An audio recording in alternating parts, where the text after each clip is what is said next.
The servants' corridor was never meant for the daughter of a viscount. Yet here, Veratus Ashford, crouched in the shadows, pressing herself against the cold stone wall, listening to the women who had stolen her life discuss how to destroy what little remained of it. The beggar from the church steps, her stepmother's voice drifted through the cracked door of the morning room. The blind one. He'll do perfectly. Veratus stopped breathing. Honoria, surely you cannot be serious. That was Lady Pemberton, her stepmother's closest confidant and fellow schemer. Marrying the girl to a street beggar? Even for you, that seems excessive. Excessive? Honoria Ashford laughed, a sound like crystal shattering. The girl has been a thorn in my side for 7 years, living in this house as though she still belongs here, looking at me with those accusing eyes, reminding my husband of his precious first wife every time he sees her face. Veratus pressed her hand over her mouth to stifle the sob building in her throat.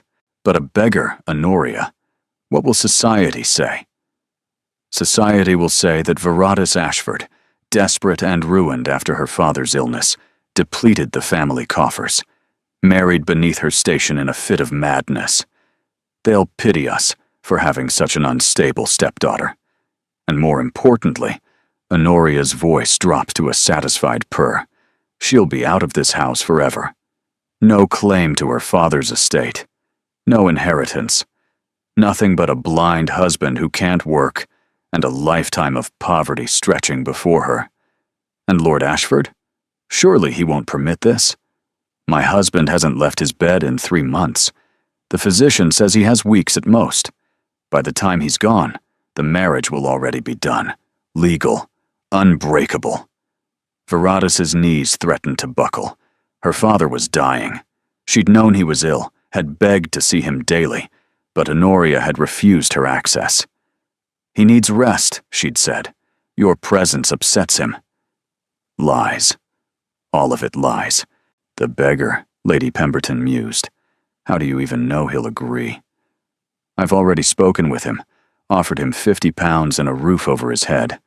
For a man who sleeps in alleyways and eats scraps, it's a fortune. He accepted immediately. Does the girl know? She'll know tomorrow morning when I inform her the wedding is at noon. The vicar at St. Dunstan's owes me a favor. No banns, no waiting period. Just a quick ceremony, and then she's someone else's problem forever. Veratus heard the clink of teacups, the rustle of silk as the women settled more comfortably into their chairs. They were discussing her destruction with the same casual ease they might use to plan a garden party. What about Fenella? Lady Pemberton asked. Won't she object to her stepsister being treated so harshly? Honoria scoffed. My daughter understands the importance of removing obstacles. Veratus has been an obstacle since the day I married her father. That pale, serious face. Those ridiculous books she's always reading. The way the servants still treat her like the lady of the house when everyone knows that position belongs to me. She is rather lovely, though. Couldn't you simply marry her off to some minor gentleman? A curate, perhaps, or a naval officer shipping out to sea? And give her a chance at happiness, a respectable life? Honoria's voice hardened. Absolutely not. I want her to suffer Marion. I want her to wake every morning knowing that she was brought so low that a blind beggar was the best she could do. I want her to remember, for the rest of her miserable existence, that she should never have looked at me like I wasn't worthy of her father's love. Veratus couldn't listen to any more. She retreated down the servants' corridor on silent feet, years of practice helping her avoid the creaking floorboards. She'd learned to be invisible in this house, to take her meals in the kitchen when Honoria entertained, to wear her dead mother's altered gowns because no new ones were ever purchased for her, to exist in the margins of her own home like a ghost who hadn't yet realized she was dead. But this was beyond anything she'd imagined. A blind beggar. Tomorrow. Noon. She reached her small room at the back of the house, the room that had once been meant for a governess, and sank onto the narrow bed. Her hands were shaking. She could run, pack a small bag, and flee into the night. But where would she go? She had no money, no relatives who would take her in, no friends left after years of Honoria systematically isolating her from society. And if she ran, she would never see her father again. Never have a chance to say goodbye. The trap was perfect. Honoria had spent 7 years building it, and tomorrow it would snap shut. Viratus looked around her tiny room, at the faded watercolor of her mother on the wall, at the worn book stacked beside her bed, at the single candle guttering on the windowsill. Tomorrow she would become a beggar's wife, and there was nothing she could do to stop it. Sleep never came. Viratus lay awake through the long hours of the night, watching shadows crawl across the ceiling, trying to find some escape from the fate bearing down on her like a runaway carriage. She could appeal to her father. But how? Honoria had barred her from his sick room for months. The one time she'd tried to force her way in, Honoria had threatened to call the constable and have her committed to an asylum. Hysteria, she'd said with that thin smile. Such a shame when young women lose their minds. She could refuse to speak the vows, but she'd seen women dragged through forced marriages before. The church didn't require enthusiasm, only words, and Honoria would have someone there to ensure those words were spoken, even if Viratus's voice broke on every syllable. She could throw herself on the mercy of the vicar. But Honoria had said he owed her a favor. Whatever debt he carried, it was apparently worth more than one young woman's future. Dawn broke gray and cold, seeping through the thin curtains like a premonition. Viratus rose and dressed in the only decent gown she had left, a faded blue muslin that had belonged to her mother. If she was going to be humiliated, she would at least wear something that reminded her of who she really was. Viratus Ashford, daughter of Emmeline Ashford, who had been kind and clever and beloved by everyone who knew her. Not the unwanted stepdaughter Honoria had tried to make her. The summons came at 10 o'clock. A maid Viratus didn't recognize, one of Honoria's new hires, knocked on her door with a face carefully blank. "The mistress wants you in the drawing room, miss." Viratus followed her down the familiar hallways of the house that should have been hers, past the portrait gallery, where her mother's painting had been removed and replaced with one of Honoria, past her father's study, now kept locked, past all the memories of her childhood, preserved in architecture, but erased in every other way. Honoria waited in the drawing room, dressed in her finest morning gown as though this were a celebration. "Ah, Viratus." She didn't rise. "I have wonderful news. I've arranged a marriage for you." Viratus stood very still. "Have you?" "A man of modest circumstances, but willing to take you despite your obvious deficiencies. The ceremony is at noon. I've laid out an appropriate dress in your room. Nothing too fine, of course. We wouldn't want you to outshine your situation." Viratus met her stepmother's eyes. 7 years of cruelty. 7 years of small humiliations and large betrayals. 7 years of watching this woman poison her father against her, steal her inheritance piece by piece, and reduce her from the daughter of the house to barely more than a servant. "And if I refuse?" Honoria's smile widened. "Then I'll have you declared mentally unfit, committed to Bethlehem Hospital. I have physicians who will sign whatever papers I require." She examined her nails with studied casualness. "Your choice, of course. Marriage or madness. Though I hear the conditions at Bethlehem are quite unpleasant." It wasn't a choice. They both knew it. "I'll need to say goodbye to my father." "Impossible. The excitement would be too much for his fragile condition." Honoria rose, smoothing her skirts. "The carriage leaves at 11:30. I suggest you prepare yourself." She swept from the room, leaving Viratus alone with the ruins of her life. St. Dunstan's was a small church on the unfashionable edge of London, the kind of place where questions weren't asked, and coin spoke louder than conscience. Viratus stood in the dim vestibule, wearing a plain gray dress Honoria had selected, feeling like a prisoner being led to execution. The pews were empty, no witnesses except Honoria, Fenella, and 2 servants who would sign the register. No flowers, no music, no joy. Just cold stone and guttering candles, and the faint smell of mildew. And at the altar, a figure waiting in the shadows. Viratus's first impression was of height. The beggar was tall, taller than she'd expected, with broad shoulders beneath a threadbare coat that had perhaps once been fine. A cloth was wrapped around his eyes, stained and fraying. His dark hair was unkempt, falling across his forehead. His jaw was rough with several days' growth of beard. But his hands were wrong. Viratus noticed it as she approached the altar. Beggars had weathered hands, cracked and calloused from sleeping rough and scraping for survival. This man's hands, though dirty, had the long fingers and maintained nails of someone who had never done hard labor in his life. The vicar cleared his throat. "Shall we begin?" "Yes, let's not waste time on sentiment." Honoria's voice dripped with satisfaction. "The bride is eager to meet her groom, aren't you, Viratus?" Viratus didn't answer. She was staring at the beggar, at the way he held himself despite his apparent blindness.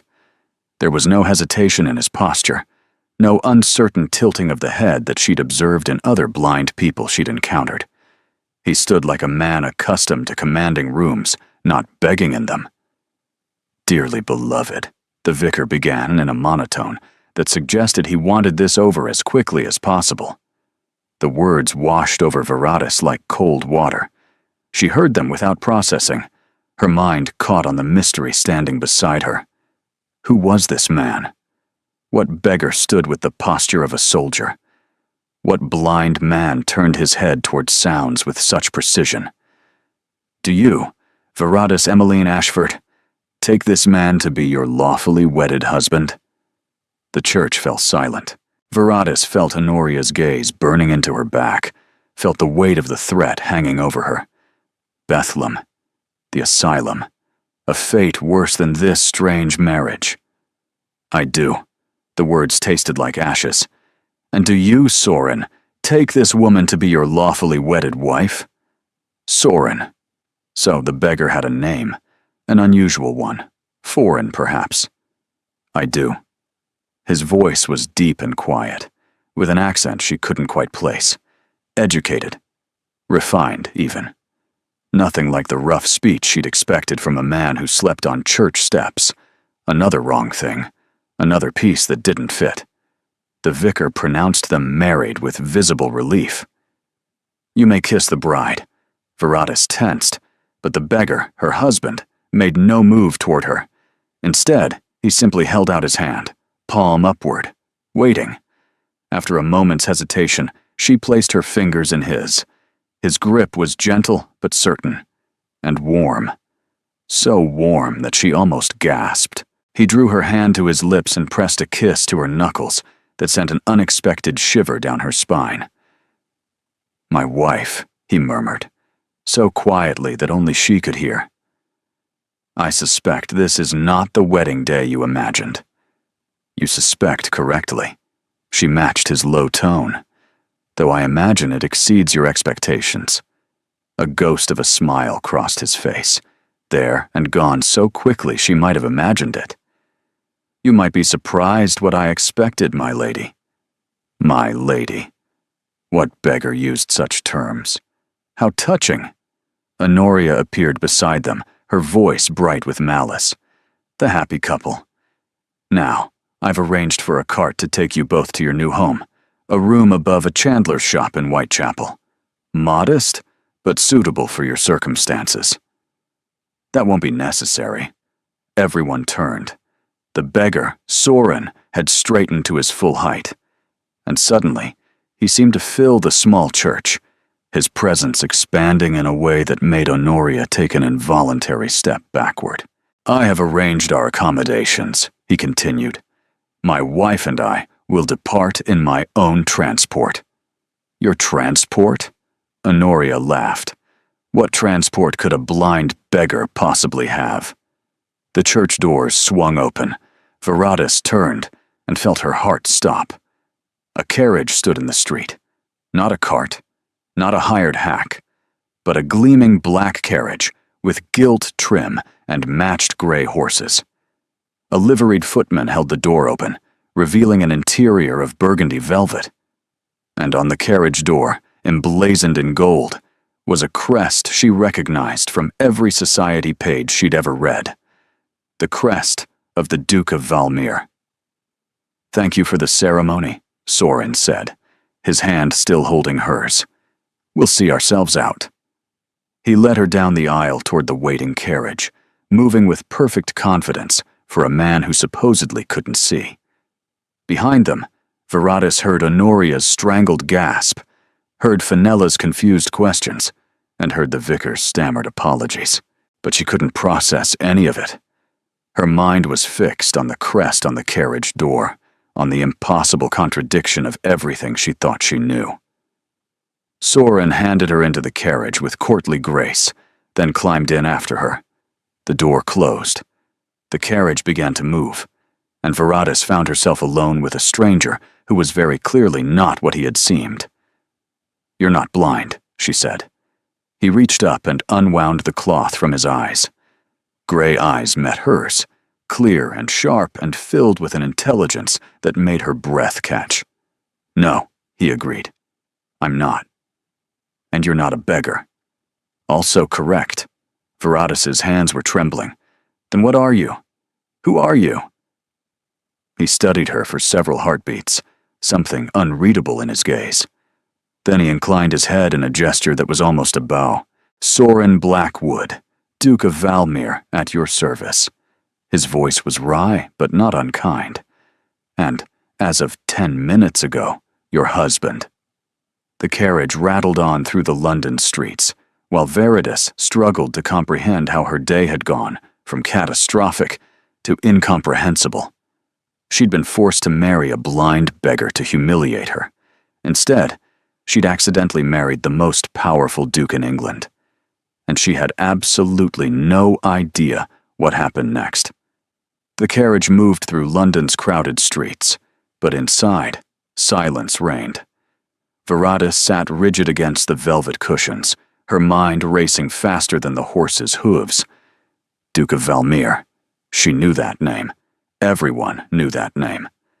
Sorin Blackwood controlled half the shipping in England, held seats on a dozen parliamentary committees, and was rumored to have the ear of the king himself. He was also, according to every society column she'd ever read, utterly reclusive. Never attended balls, rarely appeared in public. Some whispered he was disfigured. Others claimed he was mad. A few suggested he didn't actually exist, that the Duke of Valmir was merely a name attached to a vast fortune managed by solicitors. Yet here he sat across from her, very much real, watching her with those unnerving gray eyes. "You have questions," he said. "I have approximately 400 questions." Viratus was surprised her voice remained steady. Starting with why the Duke of Valmir was pretending to be a blind beggar on the steps of St. Dunstan's church. A fair place to begin. He leaned back, crossing his long legs. Without the hunched posture and dirty face, he was disturbingly handsome. Sharp cheekbones, a strong jaw now that she could see it properly, and those eyes that seemed to catalog everything they touched. "I was investigating a matter. The disguise allowed me access to certain information. What matter could possibly require a duke to beg for coins? That," he said quietly, "is not something I can share. Not yet." Viratus felt a flash of irritation. "You've married me under false pretenses, and you won't even explain why. The marriage was your stepmother's design, not mine. I simply chose not to correct her assumptions." A shadow passed across his face. "When she approached me with her offer, I recognized an opportunity." "An opportunity for what?" He didn't answer immediately. The carriage turned onto a wider avenue, and Veratus caught glimpses of increasingly grand residences through the window. They were heading toward Mayfair, she realized, the wealthiest district in London. Your stepmother, Soren said finally, has been a person of interest to me for some time. When she offered me £50 to marry her stepdaughter, I was curious. Why would a viscountess go to such lengths to dispose of a young woman? What threat could you possibly pose? Veratus stared at him. You married me to investigate my stepmother? Partially. His gaze held hers. I also married you because what she intended was monstrous, and I found myself disinclined to allow it. The words hung between them. Veratus didn't know what to make of them, of him, of any of this. The carriage slowed and stopped. Through the window, Veratus saw a house that made her childhood home look like a cottage. White stone, soaring columns, windows that caught the afternoon light like diamonds. Servants in immaculate livery lined the steps. Welcome to Valmere House, Soren said. Your new home. A footman opened the carriage door. Soren descended first, then turned to offer his hand. Veratus took it, stepping down onto the gravel drive, feeling like she'd tumbled through a looking glass into someone else's life. The butler, a silver-haired man with the bearing of a general, bowed deeply. Your Grace, we were not expecting you to return with company. Change of plans, Drummond. This is Her Grace, the Duchess of Valmere. Soren's voice carried no inflection, as though announcing a duchess was an everyday occurrence. Please have Mrs. Fairchild prepare the Duchess's apartments. If Drummond was surprised, his face betrayed nothing. Of course, Your Grace. Shall I have tea sent to the drawing room? The library. Her Grace and I have matters to discuss. Veratus followed Soren through an entrance hall larger than her entire childhood home. Marble floors, a sweeping staircase, artwork that belonged in museums. Servants appeared and vanished like ghosts, efficient and silent. The library was warm, a fire already crackling in the enormous hearth. Books lined every wall, floor to ceiling, more volumes than Veratus had ever seen outside a university. She moved toward them instinctively, fingers reaching out to touch the spines. You're welcome to read anything here. Soren's voice came from behind her. I noticed your calluses. She turned. My calluses? On your fingers, from holding books. You read frequently. More than is considered fashionable for a young lady. He'd noticed that. In the dim church, during their brief ceremony, he'd noticed the calluses on her fingers. I read constantly, she admitted. It's one of the few pleasures my stepmother couldn't take from me. His expression shifted almost imperceptibly. She took a great deal, I gather. Everything. The word came out more bitter than she'd intended. My home, my father's affection, my place in society. She spent 7 years erasing me. Today was meant to be the final stroke. Instead, you've become a duchess. Instead, I've become a stranger's wife with no understanding of why or what happens next. Soren moved to a chair by the fire, gesturing for her to take the one opposite. What happens next is complicated. We are legally married. That cannot be undone easily, if at all. Do you want it undone? He considered her for a weighted pause. Not necessarily. But you deserve honesty about what you've entered into. He paused. I'm not an easy man to know. Veratus. I have enemies. I keep secrets. My life is not the glittering social whirl most duchesses expect. I never expected to be a duchess at all. This morning I expected to live in poverty with a blind husband who couldn't work. And instead, you find yourself in luxury with a husband who works too much and sees far more than is comfortable. That ghost of a smile again. I'm not certain which fate is worse. Despite everything, Veratus felt her lips twitch. The luxury is a slight improvement. Only slight. The jury is still deliberating on the husband. He laughed, a sound of genuine amusement that softened his severe features entirely. Fair enough. Shall we establish some ground rules for this unexpected arrangement? Viratus sat straighter. Ground rules she could manage. Practical discussions were far easier than the chaos of emotions swirling through her. First, Soren said, honesty between us. Whatever secrets I keep from the world, I won't lie to you directly.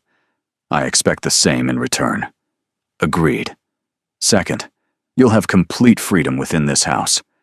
Go where you wish, read what you wish, do as you please. I won't confine you or control you. Viratus blinked. After 7 years under Honoria's thumb, the concept of freedom felt foreign. And in exchange? In exchange, I ask for patience. There are things I cannot explain yet. Matters that are delicate and dangerous. When I can tell you more, I will. And the marriage itself? She forced herself to ask the question burning in her mind. What do you expect from me as your wife? His expression remained neutral, but his gaze intensified. Nothing you're not willing to give. We are strangers who happen to share a legal bond. I suggest we use the coming weeks to determine if we might also become friends. Friends. It was more than she'd dared hope for when she'd stood in that church expecting poverty and degradation. One more thing, Soren added. Your stepmother will learn soon enough who you've actually married. When she does, she'll come calling, probably with apologies and explanations and attempts to ingratiate herself. Let her come. Viratus's voice hardened. I have nothing to say to her. Good. Soren's smile was cold. Because I have quite a lot to say, and none of it will be to her liking. 3 days later, Honoria came calling. Viratus had spent those days in a daze of luxury and confusion. Her new apartments were larger than the entire upper floor of her childhood home. A lady's maid named Parthena, a serious young woman with clever hands, had been assigned to her.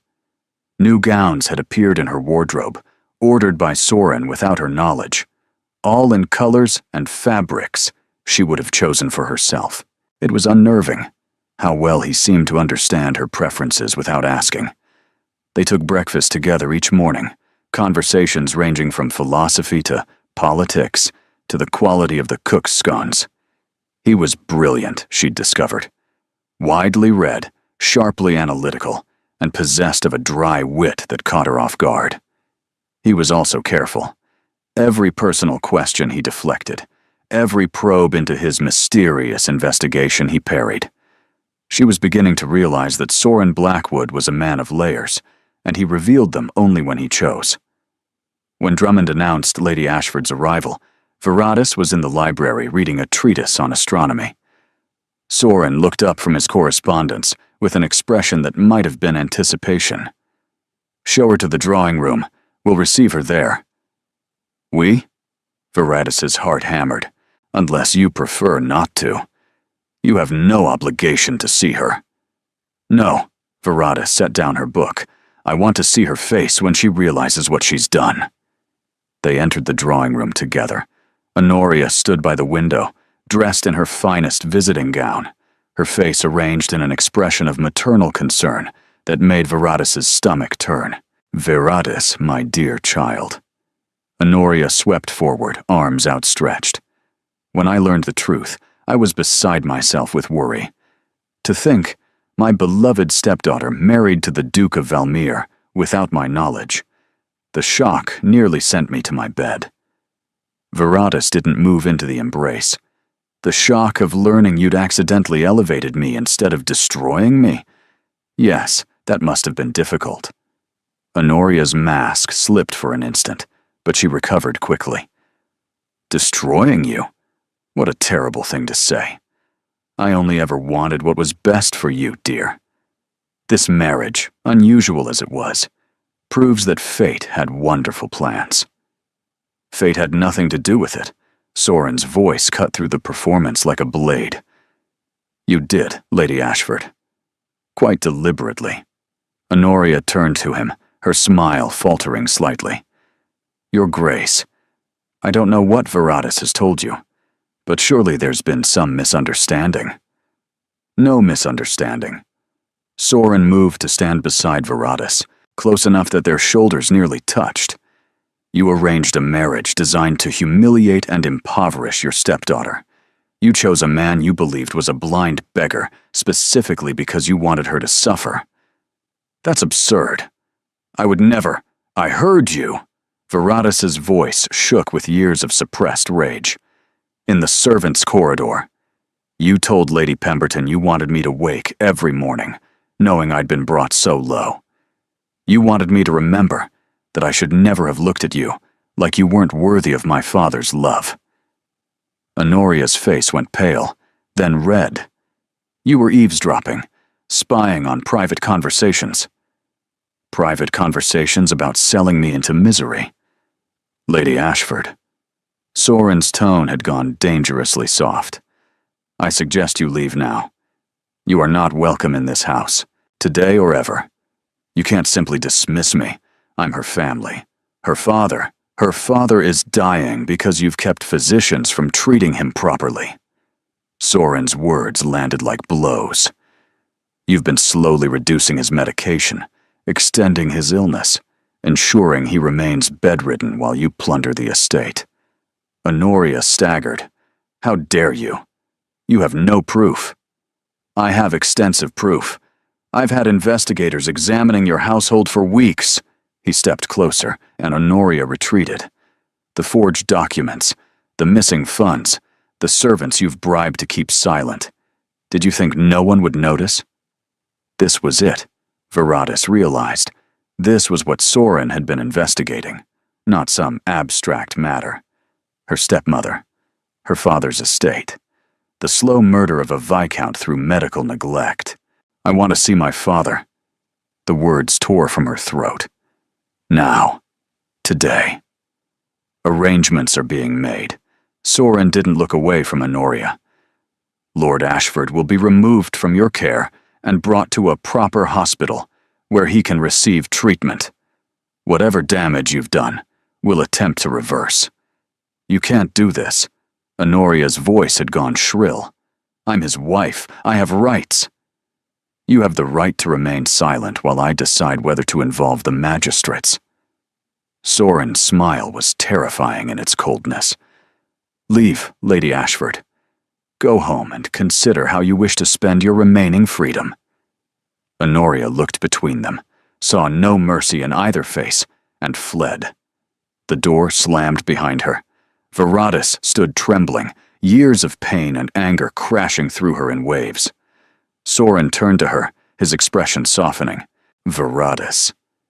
You knew, her voice cracked. All this time you knew what she was doing to my father. I suspected. When she approached me at the church, I realized it was worse than I'd imagined. He hesitated, then reached out to take her hands. I should have told you sooner. I was gathering evidence, trying to ensure she couldn't escape consequences. But you deserved to know. Is he really dying? He's very ill.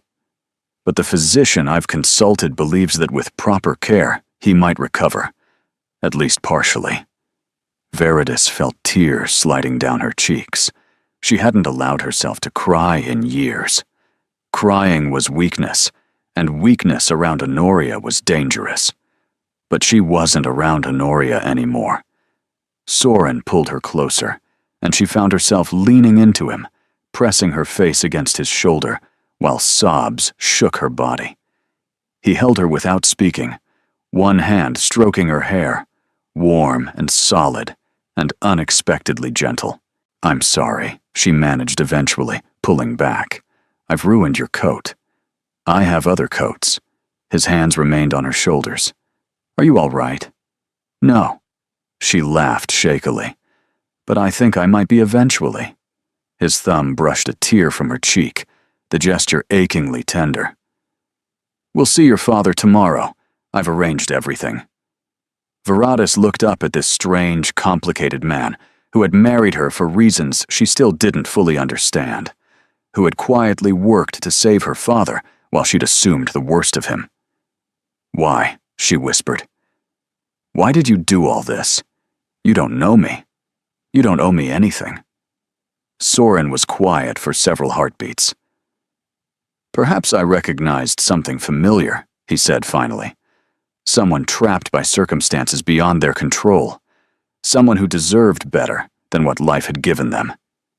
He released her and stepped back, the moment of intimacy closing like a door. "Rest tonight. Tomorrow will be difficult." He left her standing in the drawing room, more confused than ever, because for just a moment, when he'd held her, she'd felt something she hadn't felt in 7 years. Safe. The weeks that followed were the strangest of Veratis's life. Her father was transferred to a private hospital, where physicians immediately began reversing the damage Honoria's neglect had caused. The first time Veratis visited, he'd been too weak to speak, but he'd gripped her hand with surprising strength. Tears had tracked down his weathered face. "My girl," he'd whispered. "My Veritas. I thought you'd abandoned me." "Never, Papa. She told me you didn't want to see me, that my presence upset you." "Lies," his voice cracked. "All of it lies." She visited daily after that, watching him grow stronger, listening as he recounted the nightmare of the past year, how Honoria had convinced him Veratis wanted nothing to do with him, how she'd controlled his medications, his correspondence, his contact with the outside world, how he'd been a prisoner in his own bed, believing his daughter had turned against him. Soren accompanied her sometimes, sitting quietly while father and daughter reconnected. Lord Ashford had been wary of him at first, but something in Soren's quiet competence seemed to reassure him. "He's a good man, your Duke," her father said one afternoon when Soren had stepped out. "I can see it in how he watches over you." "He's not my Duke, Papa. This marriage was an accident." "Was it?" Her father's eyes, clearer now than they'd been in months, studied her shrewdly. "I've seen the way he looks at you, girl. That's no accident." Veratis didn't know how to respond to that. At Valmere House, she and Soren had fallen into routines that felt dangerously domestic. Breakfasts together, where they debated everything from literature to naval reform. Afternoons where she read in the library while he worked at his desk. Evenings where they dined together, their conversations stretching longer each night. She learned that he'd lost his parents young, raised by an uncle who'd valued education above all else, that he'd taken control of his estates at 19 and spent the intervening years building them into an empire, that he worked to improve conditions for those in his employ, paying fair wages, providing schools for workers' children, funding hospitals in the communities around his properties. She learned that he hated attending social events because the falseness exhausted him, that he read philosophy at night when he couldn't sleep, that he had a weakness for the cook's almond cakes, though he pretended otherwise. She learned that when he smiled, really smiled, it made him look years younger, and that she lived for those smiles more than she wanted to admit. One evening, 6 weeks into their strange marriage, Veratis found him in the library staring into the fire, a glass of whiskey untouched in his hand. "What's wrong?" She settled into her usual chair across from him. "Your stepmother's trial date has been set. She'll face charges of fraud, theft, and attempted murder for what she did to your father." "That's good news, isn't it?" "It is." He didn't look at her. "It also means my investigation is concluded. The reason I married you no longer exists." Veratis felt something cold settle in her stomach. "What are you saying?" "I'm saying that if you wish to pursue an annulment, I won't stand in your way. You were coerced into this marriage. You never had a real choice. If you want your freedom, I'll ensure you have it." The fire crackled. Somewhere in the house, a clock chimed the hour. "And if I don't want an annulment?"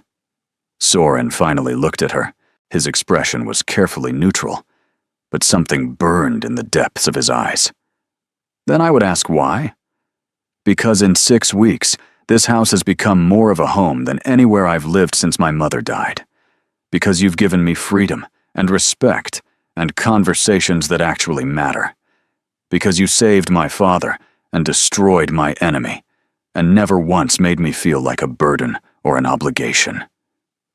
She rose from her chair and crossed to him, standing close enough that she had to tilt her head to meet his eyes.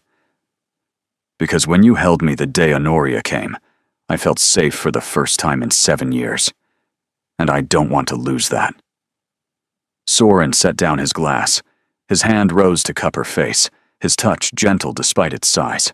"Veratus," her name was rough in his throat. "I need you to be certain. What I feel for you, it's not casual. If you stay, if we continue this marriage, I won't be able to keep my distance. I'm not capable of half measures. Not with you. What do you feel for me?" He was quiet for a stretched silence. Then he leaned down and pressed his lips to her forehead, achingly tender. "Too much," he murmured against her skin. "Far too much for a wife who was supposed to be temporary. Then make me permanent."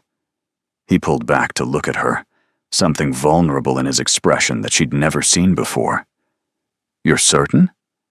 "I'm certain that I've felt more alive in 6 weeks with you than in 7 years before.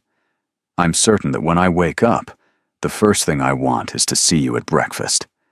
I'm certain that losing you would break something in me that I didn't know existed until now." She reached up to touch his face, feeling the rough stubble along his jaw. "I'm certain, Soren." He kissed her, not the gentle press of lips to her forehead. This was hunger, and relief, and something that felt like desperation. His arms wrapped around her, pulling her close, and she melted into him, kissing him back with equal fervor. When they finally broke apart, both breathing raggedly, his forehead rested against hers. "You have no idea how long I've wanted to do that," he said. "Then why didn't you?" "Because you deserved the choice. You deserved to know you could leave if you wanted to."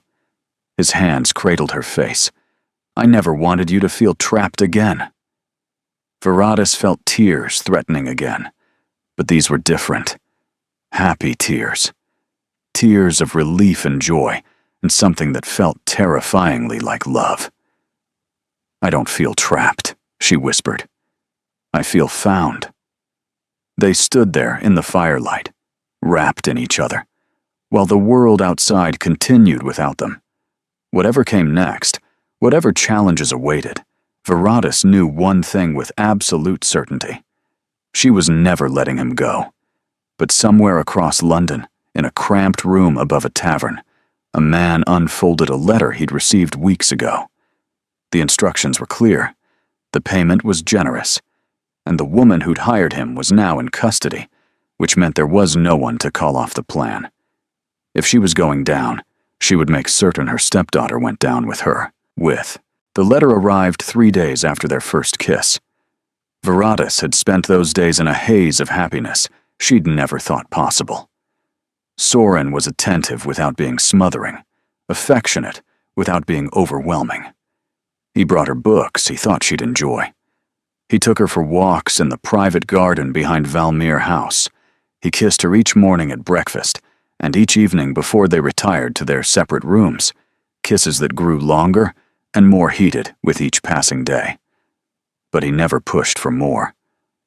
"When you're ready," he said, "not before." She was beginning to think she was very nearly ready. Then the letter came.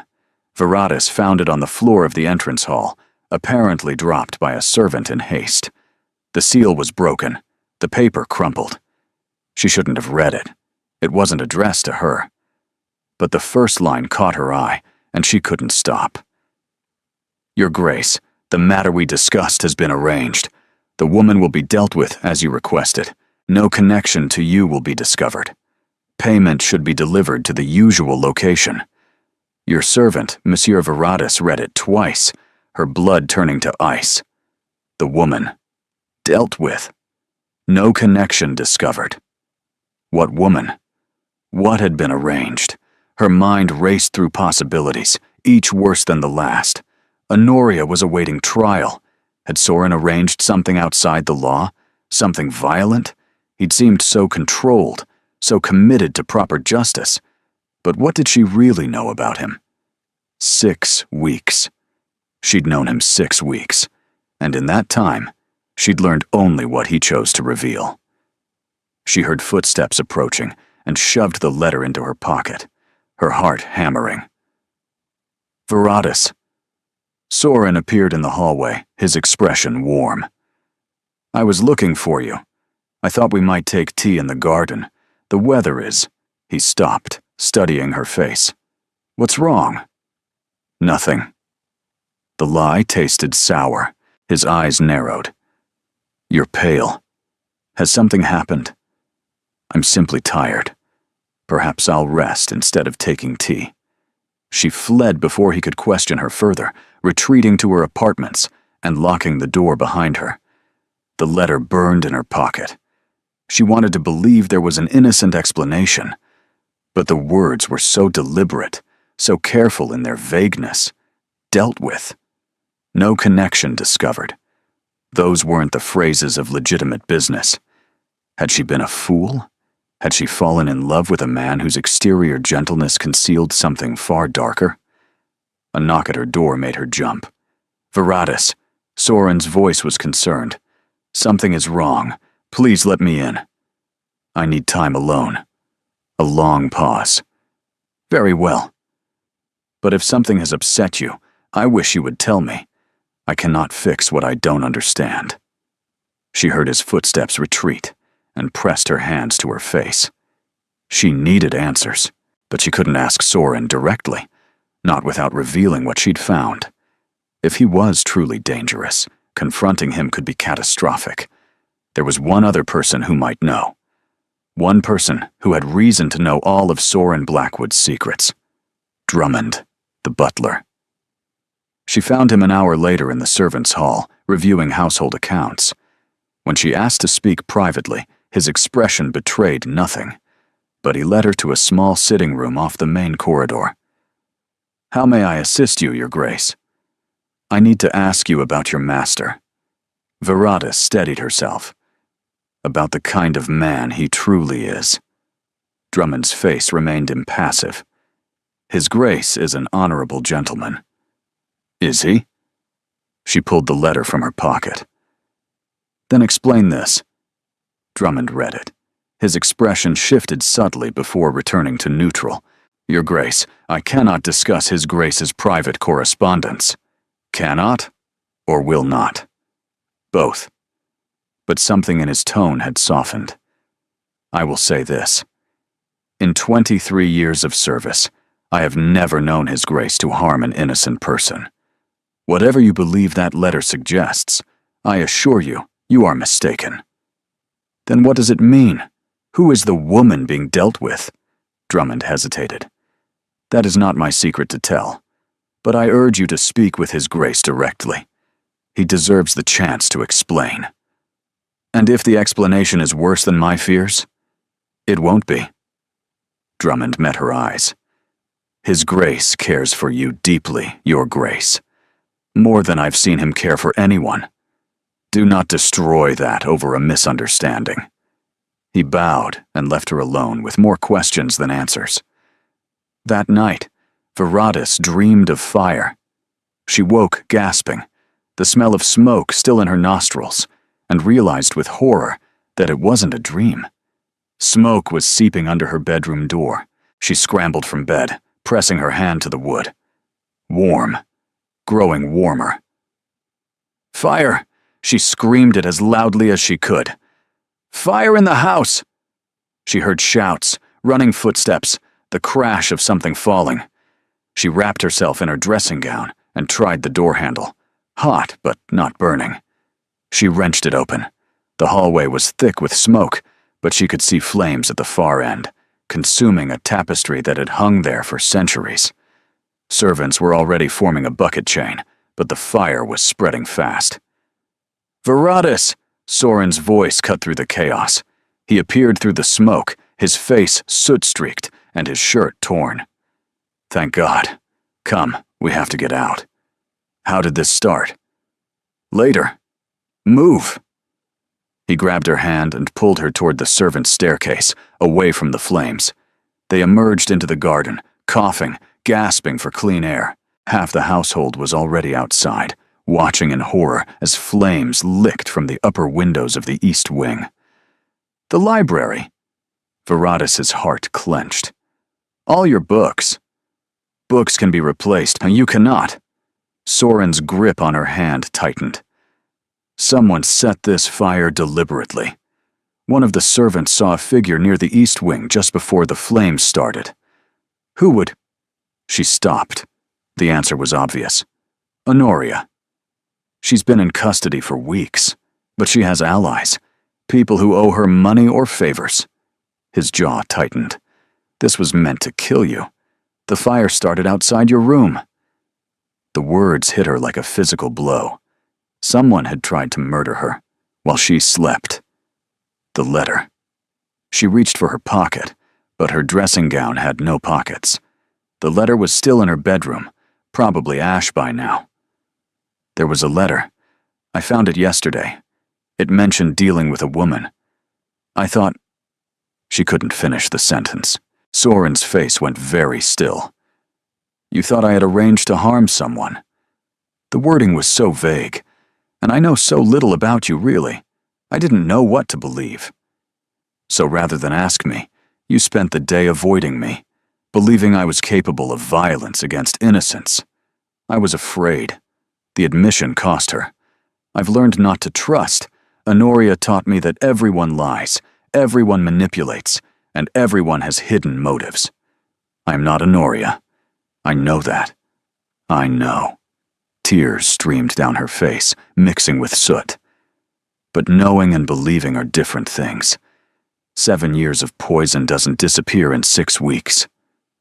The fire brigade arrived, their shouts and the crash of water on flames filling the night.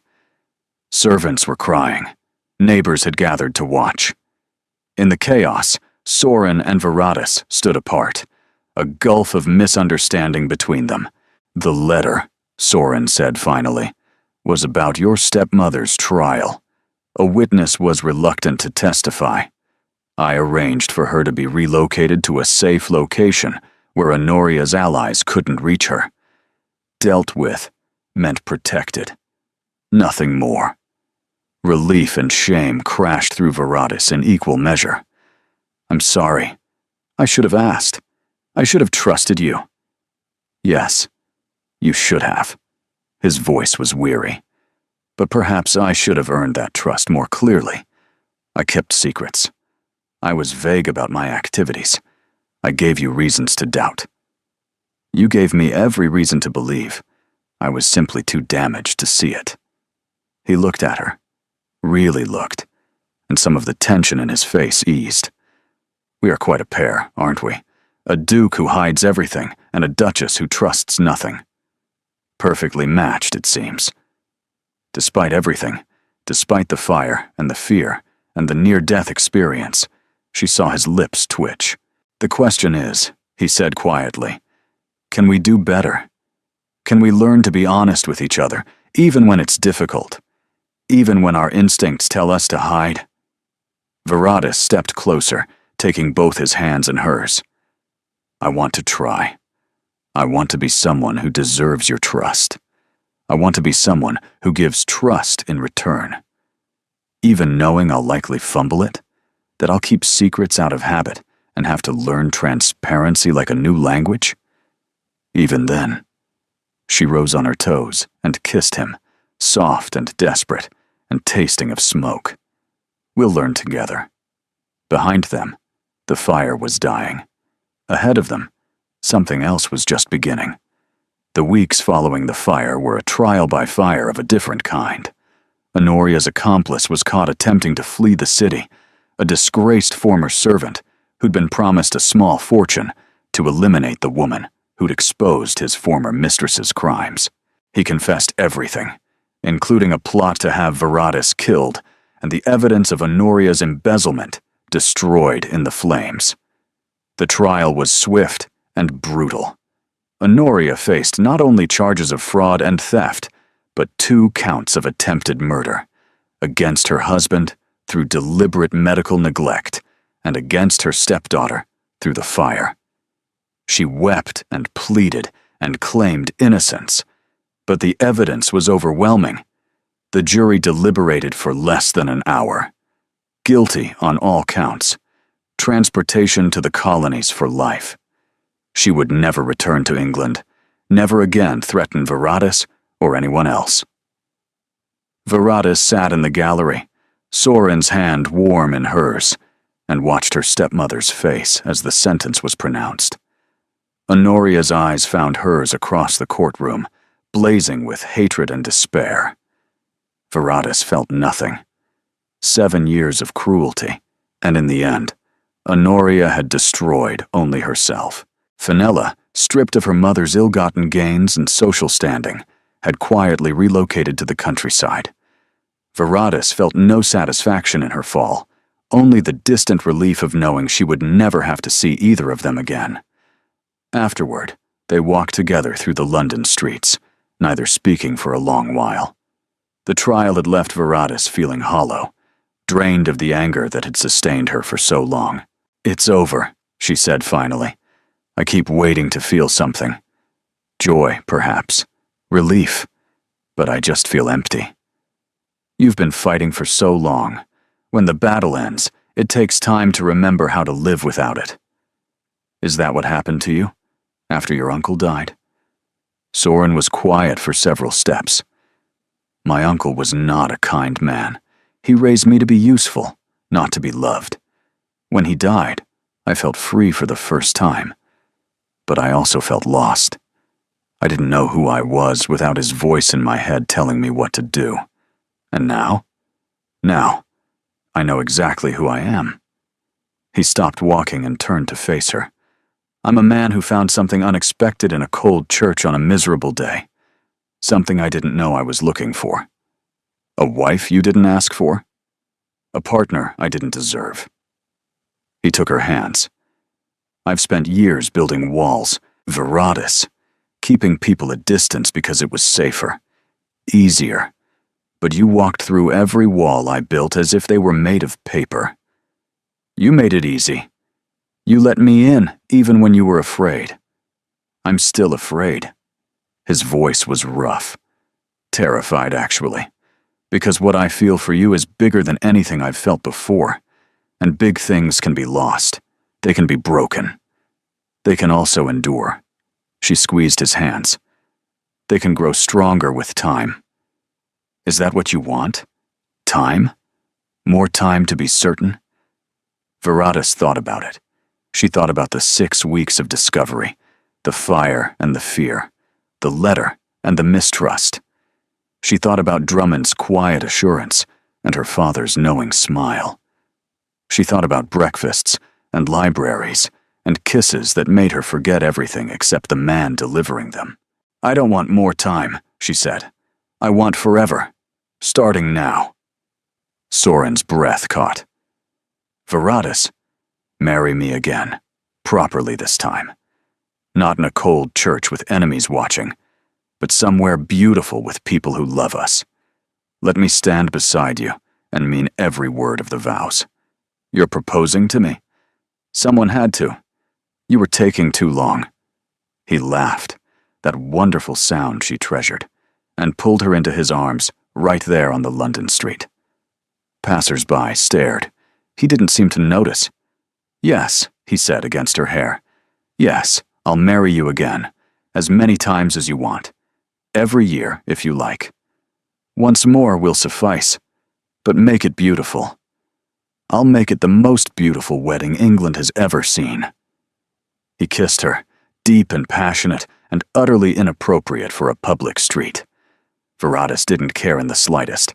3 weeks later, they stood in the gardens of Valmere House, surrounded by flowers and friends, and a father well enough to walk his daughter down the aisle. Viratus wore ivory silk and carried roses from the garden they'd walked together so many times. Soren wore a smile that revealed the man beneath the mask entirely. This time, when they spoke their vows, every word was truth. This time, when he kissed her, it was the beginning of something real. That night, finally sharing a bedroom, Viratus lay in her husband's arms and marveled at the journey that had brought her here. From a servant's corridor, where she'd overheard her own destruction, to this moment of perfect contentment. "What are you thinking?" Soren murmured against her hair. "That I'm grateful to Honoria." He pulled back to stare at her. "Grateful? If she hadn't tried to destroy me, I never would have found you. Her cruelty led me to my happiness." Viratus smiled. "That must infuriate her." "Poetic justice," Soren agreed. "The best kind." She settled back into his arms, listening to his heartbeat, feeling safer and more loved than she'd ever imagined possible. The blind beggar had turned out to be a duke, and the discarded stepdaughter had turned out to be exactly what he needed. 5 years later, the nursery at Valmere House was considerably quieter than it had been an hour ago. Viratus leaned against the doorframe, watching her husband attempt to extricate himself from a pile of sleeping children. Their son Bastian, 4 years old with his father's gray eyes, was sprawled across Soren's chest. Their daughter Margot, 2.5 with her mother's stubborn chin, had wedged herself under his arm, and the baby, 3-month-old Stellan, was nestled in the crook of his other arm, milk-drunk and dreaming. "Help," Soren mouthed silently. Viratus covered her mouth to stifle her laughter. "You got yourself into this, Your Grace. They ambushed me. It was coordinated. Bastian is 4. I doubt he's capable of military strategy. You underestimate him. He's devious." But Soren's face was soft with love as he looked at his children. "Also, I may have promised them a story about a brave knight who rescued a princess from a wicked witch. Let me guess. The knight was a humble beggar in disguise? Something like that." Viratus crossed to them, carefully lifting Margot without waking her. Together, they transferred the children to their beds, a process that took considerable skill and patience. By the time all 3 were settled, the nurse had arrived to keep watch, and they retreated to the hallway. "Your father's letter arrived," Soren said as they walked toward their private sitting room. "He's planning to visit next month. Something about teaching Bastian to fish." "Father teaching anything to anyone? 5 years ago, he could barely lift his head." "5 years ago, your stepmother was slowly killing him. Now he's healthier than men half his age." Soren took her hand. "He credits you, you know. Says your stubbornness saved his life." "Your stubbornness saved his life. I merely provided the motivation. We make an effective team." They settled into their usual chairs by the fire, a ritual that had survived from those early weeks of their accidental marriage. Viratus pulled her feet up beneath her, watching the flames dance. "I received other news today," she said. "From the colonies." Soren's expression grew guarded. "Honoria? She died 3 months ago. Fever, apparently. The letter took time to reach us." Silence fell between them. Viratus waited to feel something, grief or relief or satisfaction. But there was only a quiet sense of closure. "How do you feel?" Soren asked carefully. "Finished. Like a book I never wanted to read has finally ended." She met his eyes. "Is that cold of me? She was my father's wife. She raised me after a fashion. She tried to destroy you. She nearly killed your father. She arranged to have you murdered." Soren's voice was gentle but firm. "You owe her nothing, Viratus. Not even grief. I keep thinking about what would have happened if her plan had worked. If I'd married an actual beggar. If I'd spent my life in poverty while she enjoyed my inheritance. But that's not what happened. No." Viratus smiled slowly. "What happened was considerably more interesting." She rose from her chair and crossed to him, settling herself in his lap with the ease of long familiarity. His arms came around her automatically, holding her close. "I fell in love with my husband," she continued, "which I understand is rather unfashionable in aristocratic circles." "Deeply scandalous," he agreed. "We've probably ruined several family reputations." "Worth it," he kissed her forehead. "Entirely." Through the window, Viratus could see the gardens where they'd married the second time, the roses still blooming despite the late season. Somewhere in the nursery, her children were dreaming. Downstairs, servants moved through rooms that had become as familiar as her own heartbeat. This was her life now. Not the one she'd expected or planned for, but infinitely better than either. A marriage that began as punishment had become her greatest gift. A blind beggar had turned out to be a duke who loved her beyond reason, and a woman who had been invisible for 7 years had become someone who mattered. To her father, to her children, to the man holding her now. "No regrets?" Soren asked quietly, as if reading her thoughts. "Only that I didn't find you sooner." "You found me exactly when you were meant to." He tipped her chin up to kiss her properly, "and I intend to spend the rest of our lives being grateful for it." Outside, the sun was setting over London, painting the sky in shades of gold and rose. Inside, wrapped in her husband's arms, Viratus watched the light fade and felt nothing but peace. Their story had started with cruelty and deception. It ended with love and truth and a happiness she'd never dared to dream. And that, she thought, was the best ending of all. Thank you so much for staying with us until the very end of this incredible journey. If this story touched your heart, made you gasp, or left you believing in unexpected love, please show your support by liking, commenting, subscribing, and sharing it with fellow lovers of romantic tales. Your engagement means everything to us and helps us create more stories like this one. Stay tuned, because another emotional adventure is waiting for you. Click, listen, and let your heart be swept away once more. From the bottom of our hearts, thank you for being here.